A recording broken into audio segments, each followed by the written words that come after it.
Madame la présidente, monsieur le ministre, président, rapporteur, mes chers collègues, la relation de la France à l'Afrique francophone ne pourra jamais être assainie tant que ses dirigeants n'auront pas mis de côté leur obsession de l'influence politique et économique sur cette zone. La réforme que vous proposez est à l'image de cette obsession. Elle est aveugle aux dangers qu'elle pourrait créer. La zone monétaire du franc CFA s'appelle l'Union monétaire de l'Ouest africain. L'UMOA, elle est composée, on le rappelle, du Bénin, Burkina Faso, Côte d'Ivoire, Guinée-Bissau, le Mali, le Niger, le Togo, le Sénégal. Tous ces pays font également partie d'un ensemble plus large, la CEDEAO, la communauté économique des États de l'Ouest africain, qui compte en plus de 8 États de l'UMOA, le Cap-Vert, la Gambie, le Ghana, la Guinée, le Libéria, le Nigeria et la Sierra Leone. La CEDEAO regroupe 15 États qui ont pour objectif de converger économiquement et, entre autres, de travailler à une monnaie unique depuis des années. Depuis 2019, il n'y a pas de hasard. La mise en place de cette monnaie unique de la CEDEAO s'accélère. Elle devra s'appeler cette monnaie l'ECO. Pourtant, en décembre 2019, sans que les membres de la CEDEAO, ni même les autres membres de l'UMOA, ne soient au courant, Emmanuel Macron, président français, et Alassane Ouattara, président ivoirien, ont annoncé la mise en place de l'ECO à l'échelle de la seule UMOA, en remplacement du franc CFA. Et cet ECO-là ressemble à s'y méprendre au franc CFA, mais ignore totalement les critères retenus par la CEDEAO pour sa monnaie. Comme le dit l'économiste sénégalais Ndongo Samba Sylla, je cite, « Une abolition du franc CFA aurait nécessité au moins symboliquement la fin de l'accord de coopération monétaire entre la France et les pays de l'UMOA. » Et ce n'est pas le cas. Alors, pourquoi cette réforme, une réforme de cette ampleur, a subitement été proposée sans concertation ?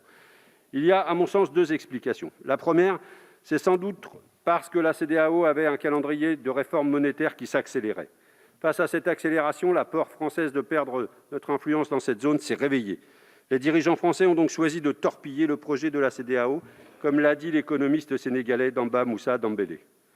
Mais cette stratégie a créé de très vives tensions diplomatiques au sein de la CEDEAO entre les pays utilisant le franc CFA et les autres, et entre les pays de la CEDEAO et la France. Le président Nigeria a même brandi la menace de dislocation de la CEDEAO. Cette stratégie de la tension est loin d'être innocente. C'est Justin Koné-Kointan, ancien ministre ivoirien, qui l'explique le mieux. Il dit que pour maintenir son influence en Afrique de l'Ouest, la France n'a que deux solutions. Je cite, « faire en sorte d'avoir, je le cite, l'entièreté de la zone CEDEAO sous son contrôle, grâce à sa monnaie, soit, à défaut, la désintégrer pour sauvegarder son espace butin de son passé colonial. » Pas de quoi être fier. La deuxième explication de la mise en place précitée de la réforme du franc CFA, c'est de briser au sein de l'UMOA l'élan patriotique des Africains quant à la reconquête de leur souveraineté monétaire, comme le dit l'économiste Séraphin Prao. Casser la dynamique naissante de l'ECO de la CEDEAO et casser la dynamique anti-franc CFA émergeant dans les sociétés civiles de l'UMOA. Voilà le pourquoi de la précipitation. Nous comprenons donc qu'au-delà du débat économique, c'est la sauvegarde du précaré français qu'il s'agit. Mais la politique de la terre brûlée engagée par cette réforme pourrait s'avérer très dangereuse. Prendre ainsi le risque d'un retour de flamme dans un espace géopolitique en proie à tant de dangers est totalement irresponsable. Cette irresponsabilité est compréhensible au regard de l'histoire. Cette réforme ne fait que poursuivre la fuite en avant entamée depuis le premier jour de la décolonisation.